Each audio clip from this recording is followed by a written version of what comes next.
Hello everyone, welcome to Parth academy. Biology की महत्वपूर्ण session में आपका एक बार फिर स्वागत है।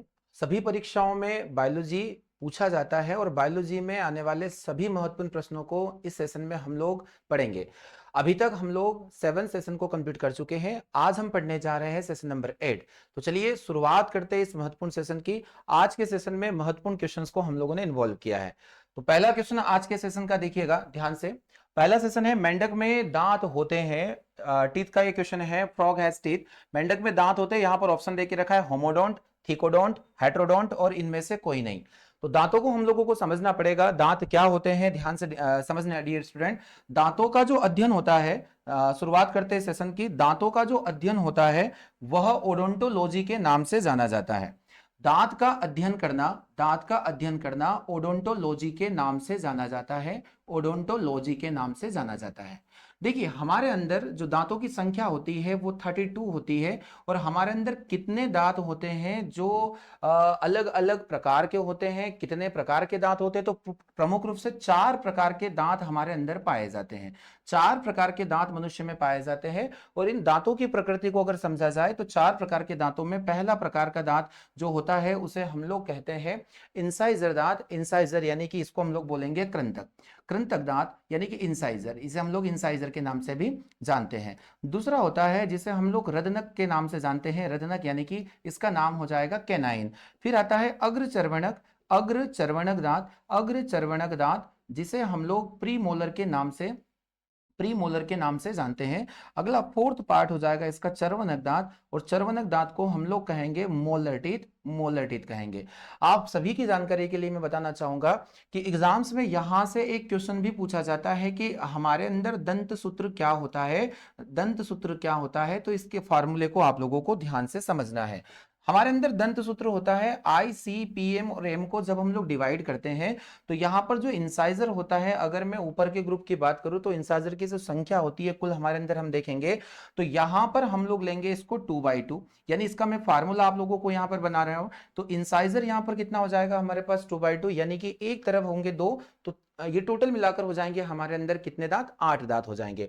आगे हम लोग डिस्कस करने वाले हैं केनाइन को। तो केनाइन हमारा 1/1 रहने वाला है, यानी कि टोटल कुल दांतों की जो संख्या रहेगी वो रहेगी हमारे अंदर 4 दांत।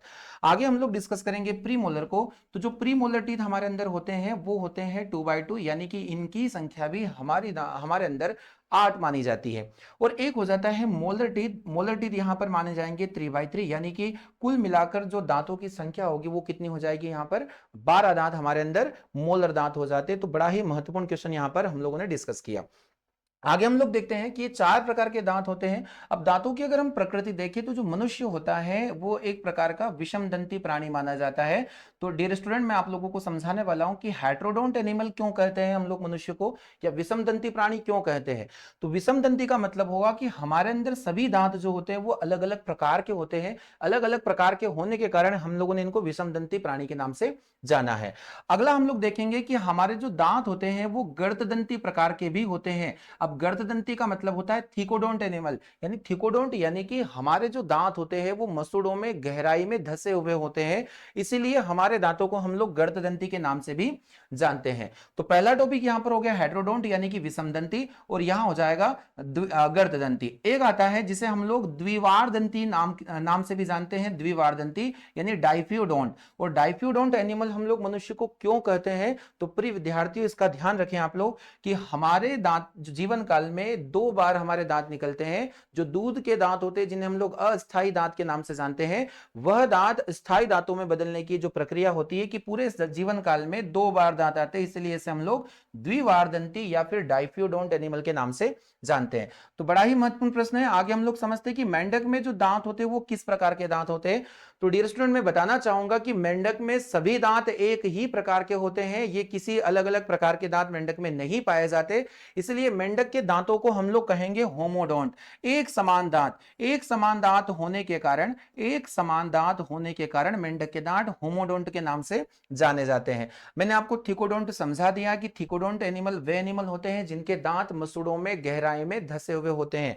और आगे हम लोग डिस्कस करें हेटेरोडोंट को कि अलग अलग या भिन्न भिन्न प्रकार के जो दांत होते हैं उन्हें हम लोग हेटेरोडोंट के नाम से जानते हैं। तो आई होप कि आप लोगों को ये पूरा क्लियर हुआ होगा। मैंने आपको दंत सूत्र भी यहां पर बता दिया है। अब मैं आपसे पूछना चाहूंगा कि बच्चों में दांत का सूत्र क्या होता है, बच्चों में दंत सूत्र का फॉर्मूला क्या होगा, ये आप लोगों को बताना है। कमेंट बॉक्स में जाकर आप मुझे इसका आंसर जरूर दीजिएगा। चलिए, तो इस क्वेश्चन का आंसर हो जाएगा होमोडोंट की मेंढक में एक ही प्रकार के दांत पाए जाते हैं। क्वेश्चन नंबर 2 पर हम फोकस करेंगे। क्वेश्चन नंबर 2 है, निम्नलिखित में से कौन सा दुग्ध प्रोटीन है? दूध में पाया जाने वाला प्रोटीन निम्नलिखित में से कौन है? हमारे बीच में ऑप्शन यहां पर आने वाले हैं लैक्टोजेन। लैक्टोजेन, देखिए मैं लैक्टोजेन के बारे में आपको समझाते चलता हूं। लैक्टोजेन एक प्रकार का एंजाइम होता है। लैक्टोजेन एक प्रकार का एंजाइम होता है। यह एंजाइम हमारे शरीर में कहां पाया जाता है? तो प्रिय विद्यार्थियों ध्यान से देखिएगा, हमारी जो छोटी आंत होती है स्मॉल इंटेस्टाइन, छोटी आंत में यह एंजाइम पाया जाता है। यह एंजाइम करता क्या है? तो इसका प्रमुख काम होता है कि हमारे अंदर जो भोज्य पदार्थों में लैक्टोज होता है, लैक्टोज शर्करा होती है, इस लैक्टोज शर्करा को ग्लूकोज प्लस ग्लूकोज में तोड़ने का काम करता है। ग्लूकोज प्लस ग्लूकोज में तोड़ने का काम करता है। यह कार्य छोटी आंत के द्वारा किया जाता है। आगे हम लोग डिस्कस करते हैं कि मायोसिन जो वर्ड है ये क्या है। तो डियर स्टूडेंट, हमारे अंदर मायोसिन जो होता है ये एक प्रकार का प्रोटीन होता है। एक प्रकार का प्रोटीन होता है। हमारी मांसपेशियों में दो प्रकार के प्रोटीन पाए जाते हैं और इन दो प्रकार के प्रोटीन का नाम है एक्टिन व मायोसिन। एक्टिन व मायोसिन नाम के प्रोटीन, एक्टिन और मायोसिन नाम के प्रोटीन। डियर स्टूडेंट, इनका क्या मुख्य कार्य होता है मैं आपको बताना चाहूंगा कि एक्टिन और मायोसिन के कारण ही हमारी जो मांसपेशियां होती है उनमें कॉन्ट्रेक्शन और रिलैक्सेशन की जो क्रियाएं है वो होती है। संकुचन और शीतलन की जो क्रियाविधि है वो एक्टिन और मायोसिन के कारण ही होती है, जो मांसपेशियों के प्रोटीन होते हैं। बड़ा ही महत्वपूर्ण टॉपिक है। केसिन अगर हम लोग बात करें तो ये जो कैसिन होता है ये क्या होता है? यह दूध में पाया जाने वाला प्रोटीन होता है। दूध में पाया जाने वाला प्रोटीन होता है। दूध में पाया जाने वाला प्रोटीन। और डियर स्टूडेंट, इस क्वेश्चन का सही जवाब भी हमारे बीच में यही होने वाला है कि जो दूध के अंदर प्रोटीन मिलता है उसको हम लोग कैसिन कहते हैं। अब एक छोटा सा कॉन्सेप्ट में क्लियर करना चाहूंगा कि दूध जो होता है, दूध का रंग सफेद किसके कारण होता है? तो दूध का रंग सफेद एक प्रोटीन के कारण होता है और इस प्रोटीन का नाम हो जाता है प्रिय विद्यार्थियों कैसिन प्रोटीन, जिसका क्वेश्चन यहां पर पूछा गया है। कैसिन प्रोटीन के कारण दूध का रंग सफेद होता है। अगर एग्जाम्स में पूछा जाए कि दूध का रंग पीला किस प्रोटीन की वजह से रहेगा, तो दूध का रंग पीला केरोटिन प्रोटीन के कारण होता है। केरोटिन प्रोटीन के कारण होता है। बड़ा ही महत्वपूर्ण क्वेश्चन है, इन्हें आप नोट करते चले। केरोटिन प्रोटीन की वजह से दूध जो है वो पीला हो जाता है। आगे हम लोग डिस्कस करेंगे कि दूध के अंदर कौन सी शर्करा पाई जाती है। तो दूध के अंदर लैक्टोज शर्करा पाई जाती है। बहुत ही महत्वपूर्ण क्वेश्चन है, लैक्टोज शर्करा कहां पाई जाती है? तो दूध में लैक्टोज शर्करा पाई जाती है और ये लैक्टोज शर्करा सबसे कम मीठी प्राकृतिक शर्करा मानी जाती है। सबसे कम मीठी प्राकृतिक शर्करा, यानी सबसे कम मीठी प्राकृतिक शर्करा का नाम बताइएगा, तो यह आ जाएगी लैक्टोज। और सबसे अधिक मीठी प्राकृतिक शर्करा कौन है? तो यह शर्करा होती है फ्रक्टोज, जिसे हनी शुगर के नाम से भी जानते हैं क्योंकि मधुमक्खी के रस में यह पाई जाती है। तो बहुत ही महत्वपूर्ण क्वेश्चन है। अगला हम लोग डिस्कस करते हैं रेनिन को। तो रेनिन भी एक प्रकार का एंजाइम होता है। रेनिन एक प्रकार का एंजाइम होता है और यह एंजाइम हमारे आमाशय से निकलता है। कहां से निकलता है प्रिय विद्यार्थियों? आमाशय से। यह क्या करता है? तो यह दूध की कैसिन प्रोटीन को पचाने का काम करता है और दूध की कैसिन प्रोटीन को कन्वर्ट कहां करेगा? तो यह कन्वर्ट करेगा कैल्शियम पैराकेसिनेट में। कहां कन्वर्ट करेगा? कैल्शियम पैराकेसिनेट नाम के कंपाउंड में इसको कन्वर्ट करेगा। तो मैंने आपको यह बताया कि दूध की रेनिन प्रोटीन का जो एंजाइम होता है वो क्या करता है? तो यह दूध की कैसिन प्रोटीन को पचाने का काम करता है और जो आमाशय में पाया जाता है। तो दुग्ध प्रोटीन कौन होगी? तो सही जवाब हमारे बीच में हो जाएगा कैसिन प्रोटीन। देखिए, मैं एक क्वेश्चन में काफी महत्वपूर्ण फैक्ट आपको मैं समझाते जा रहा हूं जो आने वाली सभी एग्जाम्स में रेलवे, एसएससी सभी को हम लोग टारगेट करेंगे। तो आप इन्हें नोट कर लीजिएगा। हम मूव करते हैं अगले क्वेश्चन पर। अगला क्वेश्चन है हमारे बीच में क्वेश्चन नंबर 3। सूर्य के प्रकाश से पराबैंगनी विकिरण की क्रिया से उत्पन्न होता है। देखिए, जब सूर्य के प्रकाश से पराबैंगनी विकिरण की क्रिया से क्या उत्पन्न होता है, यहां पर हमसे यह पूछा गया है। आप सभी को यह जानकारी होगी कि हमारे सूर्य से आने वाले प्रकाश में अलग अलग प्रकार की विकिरण मौजूद होती है और इन विकिरणों में एक विकिरण होती है जिसे हम लोग पराबैंगनी विकिरण के नाम से जानते हैं या पराबैंगनी किरण। और इन पराबैंगनी किरणों की जो खोज की थी वो रिटर नामक वैज्ञानिक ने की थी। रिटर नामक वैज्ञानिक ने की थी और इन्हें हम लोग शॉर्ट में यूवी रेस के नाम से भी जानते हैं। देखिए, पराबैंगनी किरणें हमारे स्वास्थ्य के लिए बहुत ज्यादा हानिकारक होती है। तो यहां पर मैं आपको बताना चाहूंगा कि हमारी वायुमंडल की जो परतें हैं, हमारी वायुमंडल के जो अलग अलग भाग है, जिसमें पहला भाग हमारा क्षोभ मंडल होता है और दूसरा भाग होता है जिसका नाम है समताप मंडल, जिसे हम लोग स्ट्रेटोस्फीयर के नाम से भी जानते हैं। तो इस समताप मंडल में क्या होता है कि हमारे पास जो ऑक्सीजन अवेलेबल है, ये ऑक्सीजन यहां पर सूर्य से आने वाली यूवी से रिएक्ट करने के बाद एक नेसेंट ऑक्सीजन का निर्माण करती है, जिसे हम लोग एक नवजात ऑक्सीजन के नाम से जानते हैं, जिसे हम लोग नवजात ऑक्सीजन के नाम से जानते हैं। और इस नवजात ऑक्सीजन, यह नेसेंट ऑक्सीजन ऑक्सीजन से क्रिया करने के पश्चात O3 का निर्माण करती है और इस O3 को हम लोग पढ़ेंगे ओजोन के रूप में, कि जो O3 होता है वो किसका फार्मूला होता है, ओजोन का फार्मूला होता है। तो डियर स्टूडेंट, एक महत्वपूर्ण, काफी महत्वपूर्ण क्वेश्चन यहां से पूछा जा सकता है कि हमारे वायुमंडल में ओजोन परत वायुमंडल के किस भाग में पाई जाती है। तो वायुमंडल के समताप मंडल वाले भाग में पाई जाती है, जो O2 प्लस यूवी से रिएक्ट करने के बाद नेसेंट ऑक्सीजन बनेगा और यह नवजात ऑक्सीजन ऑक्सीजन से क्रिया करने के दौरान दोबारा O3 में कन्वर्ट हो जाती है और यह O3 जो ऑक्सीजन होता है, यह ओजोन पराबैंगनी किरणों से हमारी रक्षा करता है। अब यहां बहुत ही महत्वपूर्ण क्वेश्चन है, अगर आपसे पूछा जाए कि ओजोन की मोटाई किस यंत्र से मापी जाती है या ओजोन की मोटाई मापने का यंत्र आपको बताना है, तो इसकी जो डेंसिटी मापी जाती है वो डॉप्सन से मापी जाती है। किससे मापी जाती है स्टूडेंट? डॉप्सन से मापी जाती है। आप सभी को यह भी पता होगा कि 1984 में अंटार्कटिका रीजन में यहां पर एक होल देखा गया था और इसका प्रमुख कारण हम लोग मानते हैं किसको, तो यहां जो फ्रीज रेफ्रिजरेटर से निकलने वाली जो गैसेज होती है, जिसमें प्रमुख रूप से हम लोग कूलिंग गैस को बोलते हैं फ्रियोन, या फिर हम लोग जिसे CFC के नाम से जानते हैं, जिसका पूरा नाम होता है क्लोरोफ्लोरोकार्बन। और इस क्लोरोफ्लोरोकार्बन के कारण ही ओजोन में जो डिप्लीटिंग की प्रॉब्लम है वो शुरू हो जाती है। तो बड़ा ही महत्वपूर्ण क्वेश्चन है। इसका केमिकल फॉर्मूला आप लोगों से पूछा जा सकता है, CCl2F2, यानी कि डाइक्लोरो डाइफ्लोरो मीथेन या डाइक्लोरो डाइफ्लोरोकार्बन इसका नाम हो सकता है। तो बड़ा ही महत्वपूर्ण क्वेश्चन है। CFC, जिसे हम लोग कूलिंग गैस या शीतलन गैस के नाम से जानते हैं, जिसे हम लोग फ्रियोन कहते हैं, इसका प्रमुख कारण है। आप कमेंट बॉक्स में जाकर मुझे जवाब दीजिएगा कि ओजोन परत दिवस कब मनाया जाता है, ओजोन दिवस कब मनाया जाता है, कमेंट बॉक्स में जाकर मुझे जवाब दीजिएगा। चलिए, तो यहां सही जवाब होने वाला है हमारे पास में कि सूर्य के प्रकाश से यूवी क्रिया से बनेगा हमारे पास ओजोन O3। आप मुझे जवाब दीजिएगा कि ओजोन दिवस कब मनाया जाता है। चलिए बढ़ते हैं हम लोग अगले क्वेश्चन की तरफ। क्वेश्चन नंबर 4 है हमारे बीच में, पैलिएंटोलॉजी किसका अध्ययन है। काफी महत्वपूर्ण क्वेश्चन माना जाएगा इस सेशन का, पैलिएंटोलॉजी किसका अध्ययन माना जाता है। तो यहां पर हम लोग डिस्कस करेंगे पहला जो टॉपिक दिया गया हमारे पास पक्षियों का। तो डियर स्टूडेंट, आपको जानकारी होगी कि पक्षियों का अध्ययन ऑर्निथोलॉजी के नाम से जाना जाता है। ऑर्निथोलॉजी जो पक्षियों का अध्ययन हो जाएगा, स्टडी ऑफ बर्ड्स। आगे हम लोग बात करते हैं बोन्स की, यानी कि जो अस्थियां होती है, और अस्थियों का अध्ययन जो है वो ऑस्टियोलॉजी के नाम से जाना जाता है। किस नाम से? ऑस्टियोलॉजी के नाम से जाना जाता है हड्डियों का अध्ययन। यहां हम लोग बात करते हैं किसकी? जीवाश्मों की। जो फॉसिल होते हैं जीवाश्म, इन जीवाश्मों का अध्ययन करना कहलाएगा पैलेंटोलॉजी, यानी कि पैलियोंटोलॉजी जो है वो जीवाश्मों का अध्ययन करना कहलाता है। तो काफी महत्वपूर्ण क्वेश्चन है, ये ब्रांचेस से क्वेश्चन पूछा गया है और हर शिफ्ट में कहीं ना कहीं ब्रांचेस से क्वेश्चन पूछे जाते हैं। तो आगे हम लोग डिस्कस करने वाले हैं ऑप्शन नंबर 4 इसका हमारे पास सही होने वाला है। तो क्वेश्चन नंबर 5 पर हम लोग मूव करेंगे। अगला क्वेश्चन है हमारे सामने कि किस अवस्था में एरिथ्रोब्लास्टोसिस फिटलिस रोग गर्भपात करवा सकता है। देखिए स्टूडेंट्स, मैं बार बार आप लोगों को बोल रहा हूं, काफी महत्वपूर्ण क्वेश्चन मैंने इस श्रृंखला में मैं चला रहा हूं, जो सभी एग्जाम्स में आते हैं, पूछे जा चुके हैं और पूछे जाएंगे। इसलिए आप जब भी इन्हें पढ़े, अपने पास कॉपी और पेन जरूर रखें, ताकि ये महत्वपूर्ण कॉन्सेप्ट आप लोगों को समझ में आ जाए, इन्हें नोट करते चले।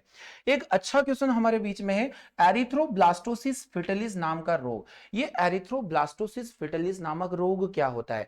चलिए मैं रक्त समूह थोड़ा सा आपको समझाना चाहूंगा कि रक्त समूह क्या होते हैं। तो आप लोगों को पता होगा, रक्त समूह की जो पहली बार खोज हुई थी वो किसके द्वारा हुई थी? तो रक्त समूह की खोज की थी कार्ल लैंडस्टीनर के द्वारा। तो डियर स्टूडेंट, कौन रहेंगे इनके वैज्ञानिक? Karl Landsteiner. कार्ल लैंडस्टीनर ने रक्त समूह को खोजा था। लैंडस्टीनर ने रक्त समूह को खोजा था 1902। ठीक है, ये आप लोगों को ध्यान रखना है, 1902। अब रक्त समूह खोजे गए तो किस प्रकार खोजे गए? तो डियर स्टूडेंट मैं बताना चाहूंगा कि हमारी आरबीसी होती है, इस आरबीसी की जो मेम्ब्रेन होती है, इसके अंदर एक ग्लाइकोप्रोटीन देखने को मिला, एक ग्लाइकोप्रोटीन देखने को मिला। और इस ग्लाइकोप्रोटीन का जो नाम है वो दिया गया एंटीजन। क्या दिया गया? एंटीजन। और इसे अलग अलग ग्रुप में बांटा गया, जैसे एंटीजन ए और एंटीजन बी। रक्त समूह का निर्माण सर्वप्रथम एंटीजन के आधार पर किया गया। एक विशेष प्रकार का प्रोटीन होता है जो हमारी आरबीसी की मेम्ब्रेन में देखने को मिलता है। एंटीजन, जिस व्यक्ति के अंदर आरबीसी में एंटीजन ए पाया गया, उसका ब्लड ग्रुप ए दे दिया गया। यानी कि ए रक्त समूह वाले व्यक्तियों का जो एंटीजन रहेगा उनकी आरबीसी में, वो रहेगा क्या? एंटीजन ए। जिन व्यक्तियों के अंदर आरबीसी में बी एंटीजन होगा, उनका ब्लड ग्रुप बी के नाम से जाना जाएगा, यानी कि बी ब्लड ग्रुप के व्यक्ति। और जिन व्यक्तियों के अंदर ए एंटीजन के साथ बी एंटीजन भी पाया गया, यानी कि दोनों प्रकार के प्रोटीन यहां पर प्रेजेंट थे, उनका ब्लड ग्रुप ए बी के नाम से जाना जाने लगा, यानी ए बी रक्त समूह के व्यक्ति। और जिन व्यक्तियों में ना तो ए एंटीजन था और ना ही बी एंटीजन था, उन व्यक्तियों को हम लोगों ने ब्लड ग्रुप ओ के नाम से जाना गया। तो इस प्रकार रक्त समूह का निर्माण किया गया था कार्ल लैंडस्टीनर के द्वारा। चलिए, तो हम लोग यहां पर क्वेश्चन को थोड़ा सा समझ लेते हैं। क्वेश्चन यहां पर है कि एरिथ्रोब्लास्टोसिस फिटलिस नामक रोग क्या होता है। देखिए, कई प्रकार के ब्लड ग्रुप होते हैं जिन्हें हम लोगों को ब्लड मैच करने के बाद में चढ़ाया जाता है पेशेंट्स को, क्योंकि प्रमुख कारण होते हैं, अगर किसी भी व्यक्ति को किसी भी प्रोटीन का ब्लड अगर दे दिया जाए तो ब्लड क्लोटिंग की समस्या आ जाती है और व्यक्ति की मृत्यु हो सकती है।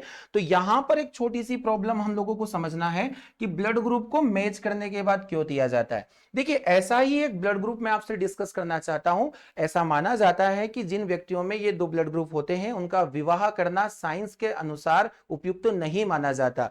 तो अगर किसी पुरुष का ब्लड ग्रुप जो है AB पॉजिटिव है, AB पॉजिटिव है, और अगर किसी महिला का जो ब्लड ग्रुप है वो AB नेगेटिव है, AB नेगेटिव है, तो इस जोड़े का विवाह उपयुक्त नहीं माना जाता, इस जोड़े का विवाह उपयुक्त नहीं माना जाता। क्योंकि ऐसा माना जाता है कि इनसे प्राप्त होने वाली जो पहली संतान है वो तो स्वस्थ रह सकती है, पहली संतान स्वस्थ रह सकती है, पर आगे आने वाली जो संतान है उनकी गर्भ में ही मृत्यु हो जाती है, उनके गर्भ में ही मृत्यु हो जाती है। तो ये प्रमुख कारण माना जाता है। अब कोई भी ब्लड ग्रुप पॉजिटिव क्यों होता है? तो डियर स्टूडेंट, 1940 में, 1940 में कार्ल लैंडस्टीनर और विनर, दो वैज्ञानिक थे हमारे पास में, विनर और लैंडस्टीनर साहब, लैंडस्टीनर, इन दोनों ने मिलकर हमारे ब्लड के अंदर एक विशेष प्रकार के प्रोटीन को खोजा। और यह कहां से खोजा तो मैं आपको बताने वाला हूं। एक रिसस प्रजाति के बंदर के अंदर से, यानी कि रिसस प्रजाति के बंदर में एक विशेष प्रकार की प्रोटीन की खोज हुई, और इसी रिसस के 2 वर्ड से लेकर निकला यहां पर RH फैक्टर। जिन व्यक्तियों के अंदर RH फैक्टर पाया जाता है उसका जो ब्लड ग्रुप होता है वो पॉजिटिव माना जाएगा, और जिन व्यक्तियों के अंदर RH फैक्टर नहीं पाया जाता उनका ब्लड ग्रुप नेगेटिव मानेंगे।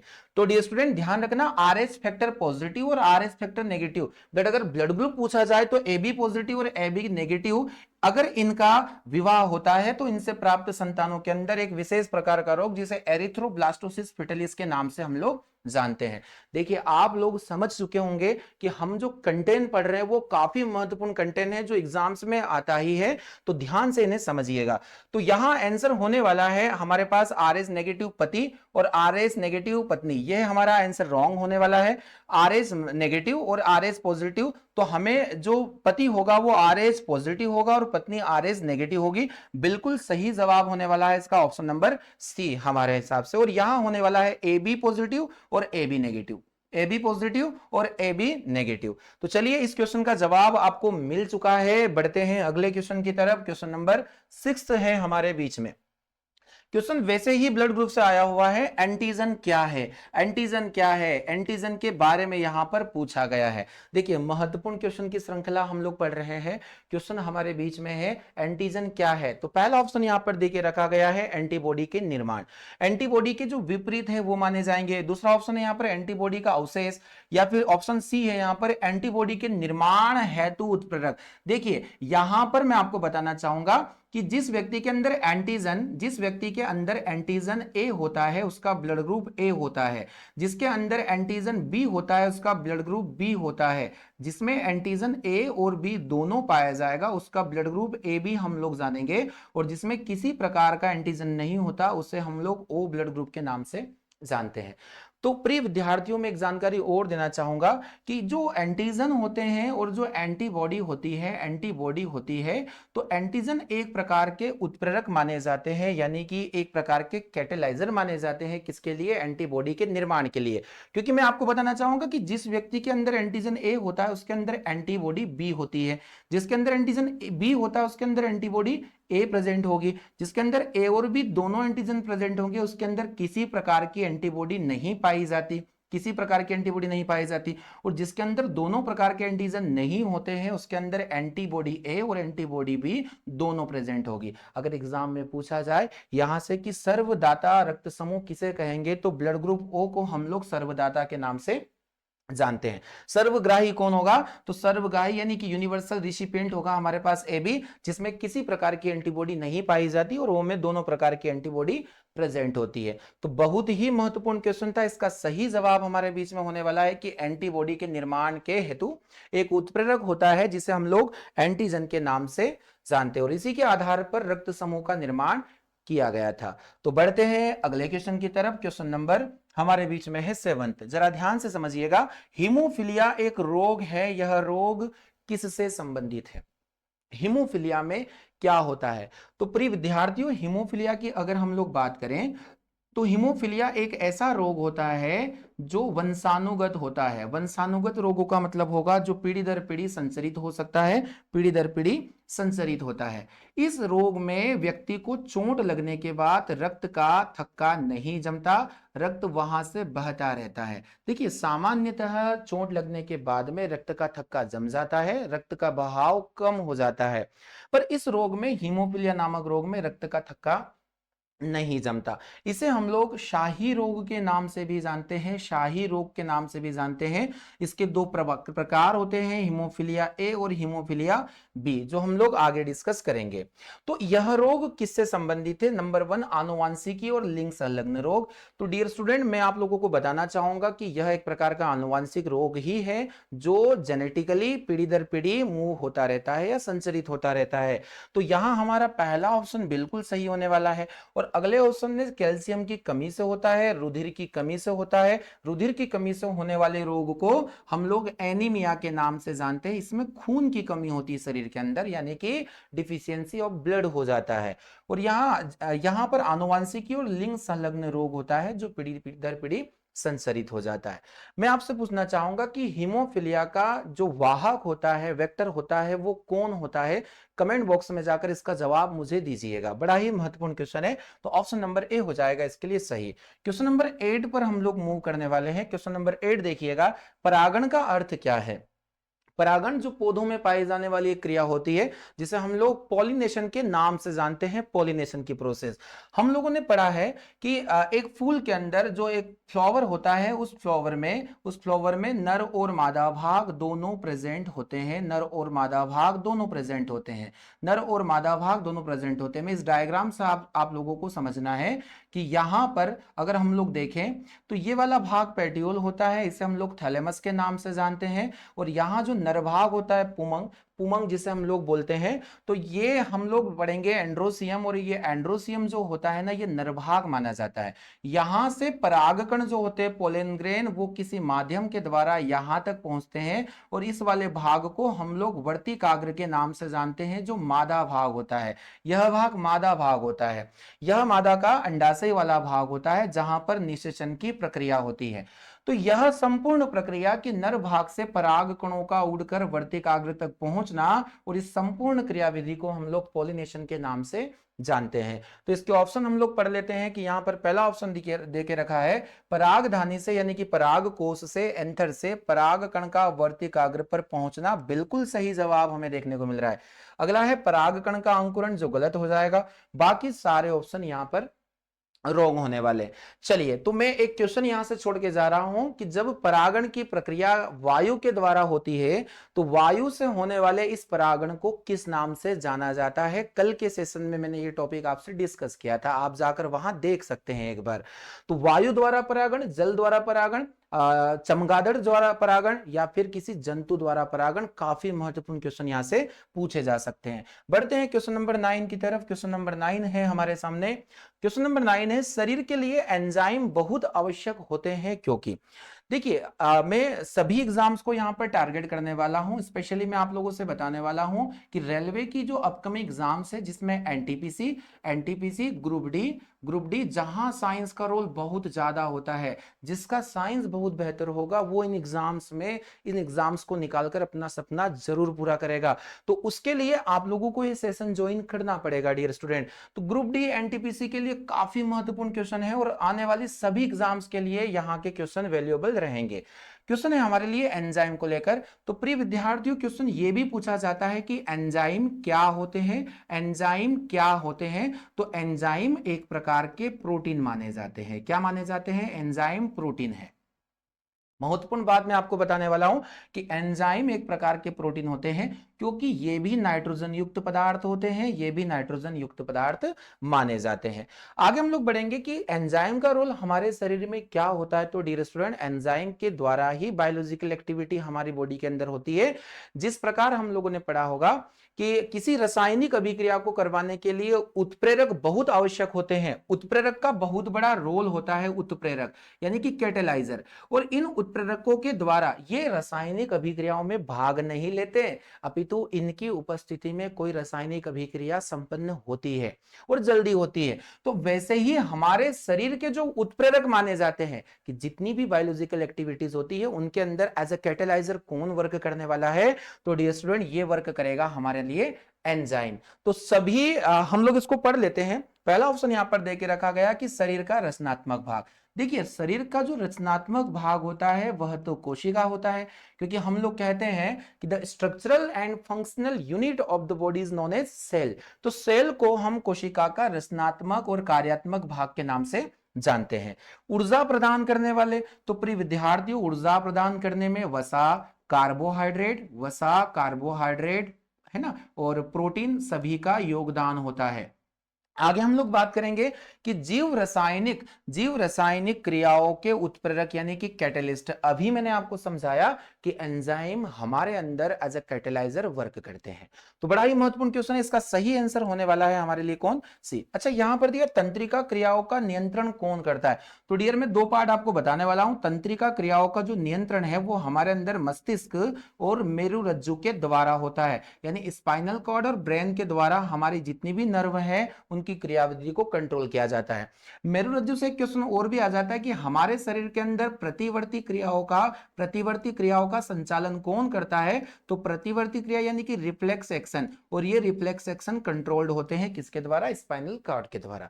तो इस क्वेश्चन में मैंने काफी जानकारी आप लोगों को दी है, ये आप लोगों को समझ में आ गया। ऑप्शन नंबर सी इसका करेक्ट आंसर रहने वाला है। चलिए मूव करते हैं क्वेश्चन नंबर 10 की तरफ। क्वेश्चन नंबर 10 हमारे सामने है कि बच्चों में रिकेट्स तथा ऑस्टियोमलेशिया रोग किसकी कमी से होता है। लास्ट सेशन में भी मैं इन रोगों को डिस्कस आपसे कर चुका हूं। चलिए एक बार और हम इन समझ लेते हैं। देखिए, जो रिकेट्स होता है इसमें जो हड्डियां होती है, अस्थियां होती है, बच्चों में यह रोग विशेष रूप से पाया जाता है।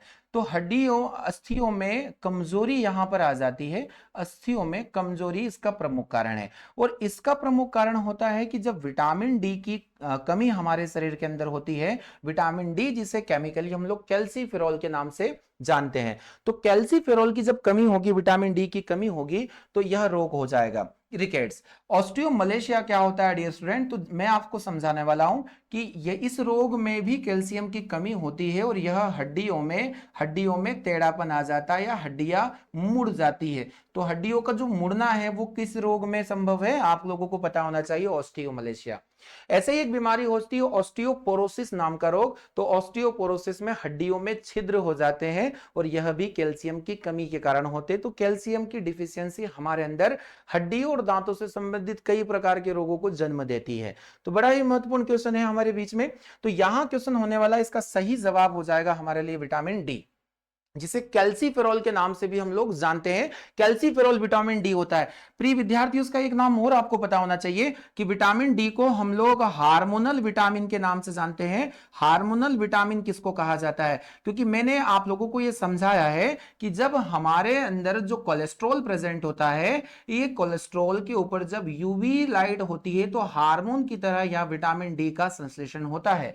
एक प्रकार से इसको सिंथेसाइज किया जाता है हमारी बॉडी के अंदर। तो कोलेस्ट्रॉल प्लस यूवी की रिएक्ट से विटामिन डी पैदा हुआ, जिसके काफी सारे रोल हमारी बॉडी के अंदर पाए जाते हैं। तो इसका सही जवाब होने वाला है विटामिन डी। चलिए मूव करते हैं अगले क्वेश्चन पर। क्वेश्चन नंबर 11 हमारे बीच में है। क्वेश्चन नंबर 11 हमारे पास में है कि वायरस क्या होते हैं। माइक्रोबायोलॉजी का एक क्वेश्चन है, वायरस क्या होते हैं। चलिए, तो इस क्वेश्चन के ऑप्शन हमारे बीच में दिए गए हैं कि यूनिसेलुलर एनिमल, यानी कि एक कोशिकीय जीव। देखिए, एक कोशिकीय जीवों में हम लोग जीवाणु को शामिल करते हैं कि जो बैक्टीरिया होते हैं वो सभी के सभी एक कोशिकीय जीव के अंतर्गत आते हैं। यहां दिया गया है अकोशिकीय जीव, यानी कि नॉन सेलुलर या एसेलुलर एनिमल, यानी कि जिनमें कोशिका नहीं पाई जाती। अकोशिकीय का मतलब होता है कि जिनमें कोशिका अनुपस्थित होती है या नहीं पाई जाती। फिर आता है बहुकोशिकीय जीव, जिनमें दो या दो से अधिक कोशिकाएं पाई जाती है, उन्हें बहुकोशिकीय जीव कहते हैं। तो प्रिय विद्यार्थियों, में आपकी जानकारी के लिए बताना चाहूंगा कि वायरस एक ऐसा जीव है जिसमें किसी प्रकार की कोई कोशिका नहीं पाई जाती, यानी वायरस एक प्रकार का अकोशिकीय जीव माना जाता है। ऑप्शन नंबर 20 के लिए सही होने वाला है। वायरस का अगर स्टडी हम लोग देखें तो वायरस का अध्ययन करना वायरोलॉजी के नाम से जाना जाता है। किस नाम से जाना जाता है? वायरोलॉजी के नाम से।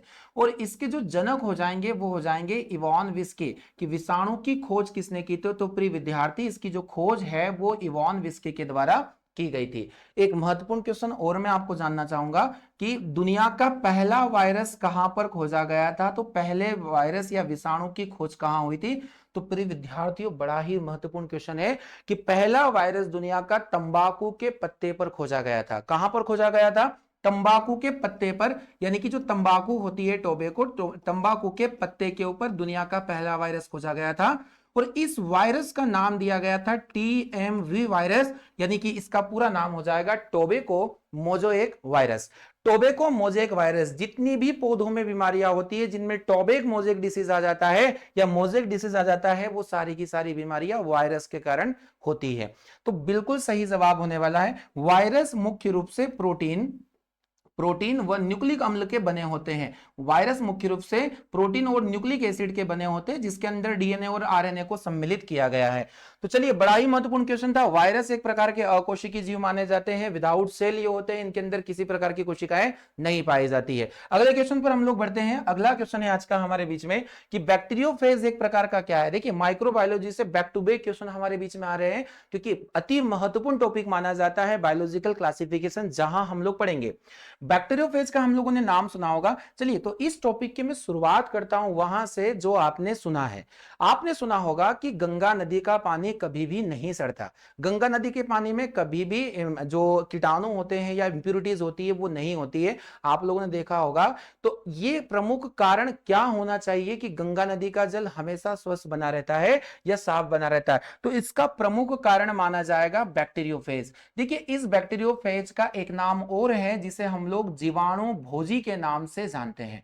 जीवाणु भोजी। जीवाणु भोजी का मतलब होता है कि जीवाणु का भोजन करने वाला। सबसे पहले आप ये समझिए कि ये जो बैक्टीरियोफेज होता है डियर स्टूडेंट, एक प्रकार का विषाणु होता है। एक प्रकार का विषाणु होता है। इसमें बैक्टीरिया नाम आ रहा है, बट ये एक प्रकार का विषाणु है। और ये ऐसा विषाणु है जिसका मुख्य भोजन जीवाणु ही होते हैं, जिसका मुख्य भोजन जीवाणु होते हैं। अब किसी भी भोज्य पदार्थों को या पानी को गंदा करने या फिर उसको गंदा करने के लिए जरूरी होते हैं बैक्टीरिया, क्योंकि ये डिकम्पोज करते रहते हैं चीजों को, जिसकी वजह से पानी सड़ जाता है। तो ये जीवाणु भोजी जीवाणुओं को भक्षण करते हैं, यानी इनका प्रमुख जो खाना होगा वो क्या होगा, जीवाणुओं का भक्षण करना। तो जीवाणुओं के भक्षण के कारण जो गंगा नदी का पानी है उसमें बैक्टीरिया की कमी हो जाती है और वह पानी हमेशा हमेशा साफ बना रहता है। तो बड़ा ही महत्वपूर्ण क्वेश्चन था। अब एग्जाम में पूछा गया कि बैक्टीरियोफेज क्या है, तो बैक्टीरियोफेज होता है वायरस जो विषाणु पर भक्षण करे, विषाणु नहीं जो जीवाणु पर भक्षण करे। जीवाणु जो पादप कोशिका, ये भी रॉन्ग हो जाएगा, ये भी रॉन्ग हो जाएगा। ये होता है जीवाणु अंगक या जीवाणु जो प्राणी कोशिका पर भक्षण करे। तो यहां पर आप लोग थोड़ा सा नोट कर लीजिएगा कि वायरस जो जीवाणु पर भक्षण करे, बैक्टीरिया इसका सही आंसर रहने वाला है कि यह एक प्रकार का वायरस है जो किसके ऊपर अटैक करता है, बैक्टीरिया पर। तो बड़ा ही महत्वपूर्ण है, इसका सही जवाब हमारे लिए होने वाला है ऑप्शन नंबर ए। चलिए बढ़ते हैं अगले क्वेश्चन पर। अगला क्वेश्चन है हमारे बीच में, क्वेश्चन है सबसे पहले किस प्रकार का श्वसन विकसित हुआ। कि पूछा गया है कि जब पृथ्वी का निर्माण हुआ तो इस पृथ्वी पर सबसे पहले किस प्रकार का श्वसन देखा गया। देखिए काफी अच्छे लेवल के प्रश्न है जो हम लोग डिस्कस करने वाले हैं। तो डियर स्टूडेंट, मैं बताना चाहूंगा आप लोगों को कि हमने दो प्रकार के श्वसन पढ़े हैं या दो प्रकार के रिस्पायरेशन हम लोगों ने पढ़े हैं। एक होता है अनाक्षी श्वसन यानी कि इनएरोबिक रिस्पायरेशन, इनएरोबिक रिस्पायरेशन, या इसे हम लोग अवायवीय श्वसन के नाम से जानते हैं, अवायवीय श्वसन के नाम से जानते हैं। और एक होता है ऑक्सी श्वसन यानी कि एरोबिक रिस्पायरेशन, एरोबिक रिस्पायरेशन। चलिए इनके बारे में मैं कुछ जानकारी आप लोगों को देने वाला हूं। अनाक्षी श्वसन जो होता है वो ऑक्सीजन की एब्सेंस में होता है, यानी कि ऑक्सीजन की अनुपस्थिति यहां पर देखने को मिलती है। और यह श्वसन जो होता है एरोबिक रिस्पायरेशन, यह ऑक्सीजन की प्रेजेंस में होता है, यानी कि ऑक्सीजन यहां पर प्रेजेंट रहती है। यह जो अनाक्षी श्वसन है ये बहुत ही निम्न स्तर के जीवों में पाया जाता है, जैसे बैक्टीरिया। कुछ बैक्टीरिया ऐसे होते हैं जो बिना ऑक्सीजन के भी जिंदा रह सकते हैं, और इस बैक्टीरिया में मैं प्रमुख नाम आपको बताना चाहूंगा, माइकोप्लाज्मा, है ना। माइकोप्लाज्मा सबसे छोटी सेल, सबसे छोटी कोशिका किसकी पाई जाती, तो एक बैक्टीरिया जिसका नाम है माइकोप्लाज्मा, जो बिना ऑक्सीजन के भी श्वास ले सकता है, बिना ऑक्सीजन के भी जिंदा रह सकता है। अब यहां हम लोग देखेंगे कि कोशिका की ये जो प्रक्रिया होती है ये हमारे कोशिका द्रव में संपन्न होती है, साइटोप्लाज्म में। और यहां पर जो ऊर्जा बनती है वो 2 एटीपी अणु बनती है। एटीपी का पूरा नाम होता है एडिनोसिन ट्राइफॉस्फेट, है ना। और यहां ये जो कोशिका होती है ये हमारे माइटोकॉन्ड्रिया में संपन्न होती है, कोशिका के माइटोकॉन्ड्रिया में, जिसे हम लोग क्रेब्स साइकिल के नाम से भी जानते हैं, क्रेब्स चक्र। और इस प्रक्रिया को हम लोग ग्लाइकोलिसिस के नाम से भी जानते हैं। यहां कुल मिलाकर 38 एटीपी अणुओं का लाभ होता है, यानी कि सबसे अधिक ऊर्जा ऑक्सी श्वसन में निर्मित होती है। तो महत्वपूर्ण क्वेश्चन है डियर कि सबसे पहले किस प्रकार का श्वसन हुआ, तो यहां पर इसका सही आंसर होने वाला है अनाक्षी श्वसन, यानी कि इन एरोबिक रिस्पायरेशन या अवायविक। तो एन एरोबिक रिस्पायरेशन इसका बिल्कुल सही जवाब होगा। और यह निम्न स्तर के जीवों जैसे जीवाणु, और इस जीवाणु का नाम मैंने आप लोगों को माइकोप्लाज्मा बताया है, जो बिना ऑक्सीजन के भी जिंदा रह सकता है। बिल्कुल सही जवाब है इसका।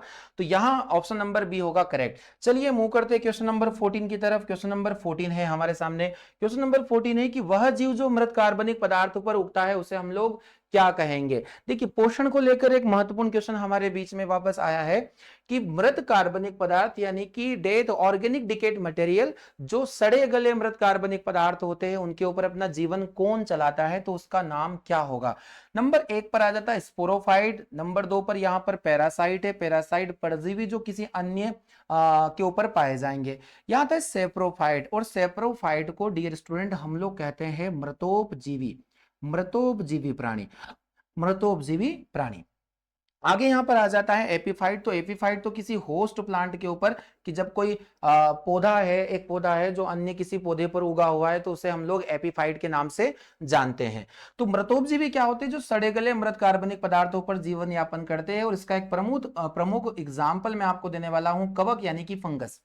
सभी फंगस, सभी कवक मृतोपजीवी माने जाते हैं, क्योंकि ये सड़े गले मृत कार्बनिक पदार्थों पर अपना जीवन यापन करते हैं। तो डियर स्टूडेंट, कंटिन्यू करते हैं इस सेशन को। इसका सही जवाब हो जाएगा हमारे लिए ऑप्शन नंबर सी, सेप्रोफाइट।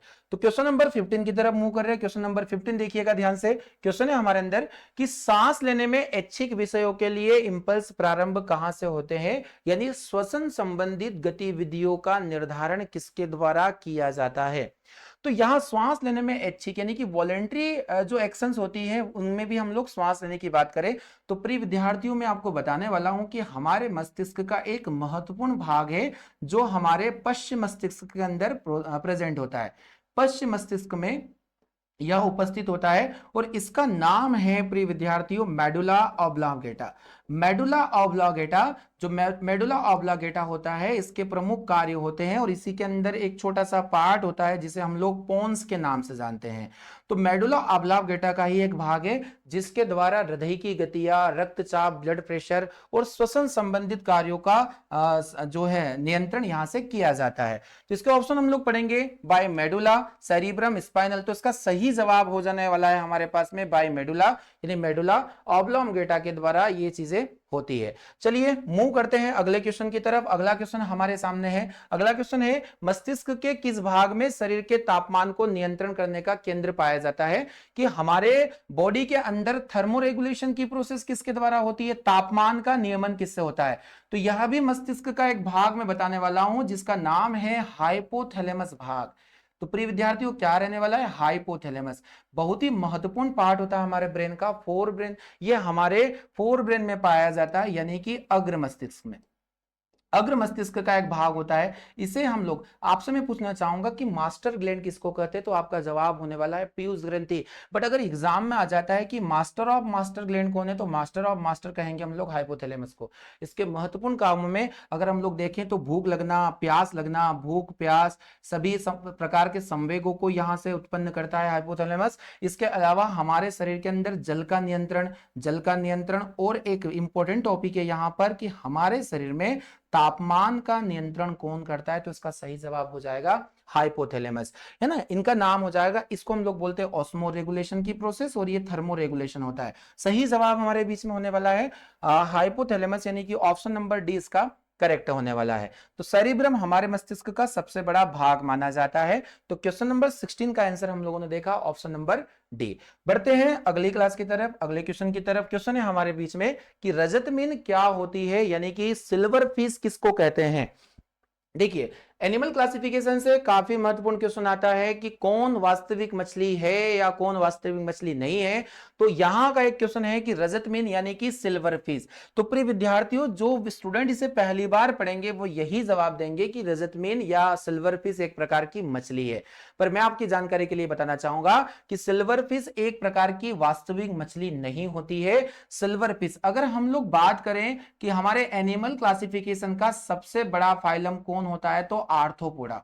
आर्थ्रोपोडा सबसे बड़ा फाइलम हमारे एनिमल क्लासिफिकेशन में माना जाता है और इस आर्थ्रोपोडा के अंदर ही सभी दुनिया के सभी कीटों को शामिल किया गया है, जिसे हम लोग इंसेक्टा कैटेगरी के नाम से जानते हैं। दुनिया के सभी कीट आर्थ्रोपोडा में शामिल होते हैं और इन्हीं कीट में एक कीट आता है जिसे हम लोग सिल्वर फिश के नाम से जानते हैं। सिल्वर फिश, इसे आप सभी ने देखा होगा। सिल्वर फिश, ये सिल्वर फिश एक प्रकार का कीट है, ये किसी प्रकार की फिश नहीं होती है। तो सिल्वर फिश एक प्रकार की फिश मानी जाती है। तो बड़ा ही महत्वपूर्ण क्वेश्चन है जो आर्थ्रोपोडा से बिलोंग करती है। तो यहां सही आंसर हो जाएगा हमारे पास में कि सिल्वर फिश एक प्रकार की फिश है, एक प्रकार का कीट है। ये ऐसे क्वेश्चन एग्जाम्स में आ सकते हैं। एक छोटा सा क्वेश्चन जिसका जवाब कमेंट बॉक्स में आपको जाकर देना है, और यह क्वेश्चन है कि हमारे बीच में किसे डेविल फिश के नाम से जाना जाता है। डेविल फिश कौन है, या डेविल फिश क्या वास्तविक मछली है या नहीं है, किस जीव को डेविल फिश कहते हैं। चलिए बढ़ते हैं अगले क्वेश्चन की तरफ। क्वेश्चन नंबर 18 है हमारे सामने। क्वेश्चन नंबर 18 है कि मछली वर्ग की पहचान किस अंग से होती है। एनिमल क्लासिफिकेशन का ये क्वेश्चन रहने वाला है कि मछलियों की क्या प्रमुख पहचान है। पहला इसके अंदर ग्रासी गील होता है। तो आप लोगों को सभी को पता होगा कि जो गिल्स या गलफड़े होते हैं ये मछलियों का प्रमुख श्वसन अंग माना जाता है। अगला है यहाँ पर डर्मल सल्क, यानी कि इनके शरीर के ऊपर स्कैल्स पाए जाते हैं। सल्क पाया जाना मछलियों की एक विशेषता होती है। यहां हो जाएगा युग्मित फिन्स, यानी कि इनके अंदर पक्ष मिलते हैं या फिन्स प्रेजेंट होते हैं। और इसका मेरे हिसाब से इसके सारे जवाब सही होने वाले, तो हमारा ऑप्शन हो जाएगा उपयुक्त सभी। ये सारे दिए गए जो ऑप्शन है वो मछलियों के गुणधर्म में प्रेजेंट होते हैं, तो सही जवाब हो जाएगा हमारा ऑप्शन नंबर डी। बढ़ते हैं क्वेश्चन नंबर 19 की तरफ। क्वेश्चन नंबर 19 है हमारे सामने, वर्गीकरण की आधार इकाई किसको कहते हैं? कि क्लासिफिकेशन, बायोलॉजिकल क्लासिफिकेशन का एक क्वेश्चन फिर से आया। बहुत अच्छे लेवल के टॉपिक जो है मैं कवर करवा रहा हूं आपको। तो क्लासिफिकेशन की प्रमुख इकाइयां होती है और इन इकाइयों को हम लोग देखेंगे। तो डियर स्टूडेंट, सबसे पहले जो बड़ी इकाई होती है इसको हम लोग बोलते हैं क्या? सबसे पहले आ जाता है जगत। जगत यानी कि इसको हम लोग बोलते हैं किंगडम। नंबर 1 पर जगत, नंबर 2 पर आ जाता है संघ। संघ के बाद में हम लोग पढ़ते हैं वर्ग को, यानी कि क्लास नंबर 3। वर्ग के बाद में आ जाता है गण। गण के बाद में आ जाता है कुल। कुल आ जाता है नंबर 5 पर, और कुल के बाद में आ जाता है वंश, और वंश के बाद में आ जाती है जाति। क्या आ जाती है प्रिय विद्यार्थियों? जाति। यानी 6 और 7। यहां हम लोग बात करेंगे जगत की, यानी कि किंगडम। किंगडम के बाद फाइलम, फाइलम के बाद क्लास, ऑर्डर, फैमिली, ये आ जाएगा जीनस, और ये आ जाएगा स्पीसीज। यहां पूछा गया है कि अगर आपसे पूछा जाए कि वर्गीकरण की सबसे बड़ी इकाई क्या होती है, तो वर्गीकरण की सबसे बड़ी इकाई होती है जगत, और वर्गीकरण की सबसे छोटी इकाई मानी जाती है उसकी जाति। जाति इसका सही जवाब होगा। इस क्वेश्चन का सही जवाब हो जाएगा स्पीसीज, यानी कि जाति जो सबसे छोटी इकाई मानी जाती है। आप लोगों को सभी को ये क्वेश्चन समझ में आना चाहिए, क्योंकि हर एग्जाम में इसको पूछा जा सकता है। बढ़ते हैं अगले क्वेश्चन की तरफ। आज के सेशन का अंतिम क्वेश्चन हम लोग डिस्कस करने वाले हैं। तो क्वेश्चन है हमारे बीच में, बड़ा ही महत्वपूर्ण क्वेश्चन आने वाला है कि रुधिर स्कंदन के लिए आवश्यक क्या होता है, कि ब्लड को कोएगुलेट करने के लिए क्या जरूरी बात है। तो प्रिय विद्यार्थियों की जब रक्त का थक्का हमारे शरीर के अंदर बनता है, तो रक्त का थक्का बनने के लिए काफी चीजें बहुत जरूरी होती है, कुछ कंपोनेंट्स जो बहुत जरूरी होते हैं, जिसमें हम लोग बात करेंगे कि हम लोगों ने फाइब्रिनोजेन का नाम सुना होगा। आप सभी ने फाइब्रिनोजेन नामक एक प्रोटीन को पढ़ा होगा, फाइब्रिनोजेन। फाइब्रिनोजेन रक्त का थक्का जमाने में अत्यंत महत्वपूर्ण होता है। फिर हम लोग बात करेंगे फाइब्रिनोजेन के बाद में ब्लड प्लेटलेट्स की। तो किन किन कारकों के द्वारा रक्त का थक्का सहायक बन सकता है, तो यहां मैं डिस्कस कर रहा हूं कि ब्लड प्लेटलेट्स भी रक्त का थक्का जमाने में सहायक है। आगे हम लोग डिस्कस करेंगे यहां पर। तो एक प्रोटीन हमारे बीच में है, एक एंजाइम जिसका नाम है पेप्सिन। आप लोग सोच रहे होंगे कि सर पेप्सिन तो प्रोटीन को पेप्टोन्स में बदलता है जो आमाशय से निकलता है।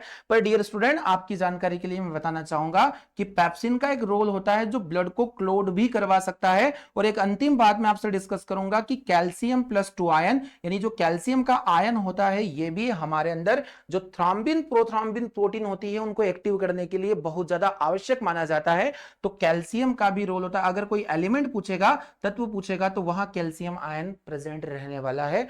बड़ा ही महत्वपूर्ण सेशन है। तो इसका सही जवाब हो जाएगा हमारे लिए क्या? Calcium ion. Option number C में यहां पर आप लोगों को सजेस्ट करूंगा।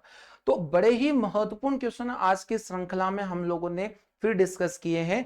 देखिए, यह सेशन मुझे उम्मीद है आपको जरूर पसंद आ रहा होगा, और आने वाली सभी एग्जाम्स को आप टारगेट करोगे। तो आज के सेशन में इतना ही। कल हम फिर मिलेंगे नए क्वेश्चंस के साथ, नए कॉन्सेप्ट के साथ, और आने वाले महत्वपूर्ण तथ्यों के साथ। तो आज के लिए इतना ही है। जय हिंद, जय भारत।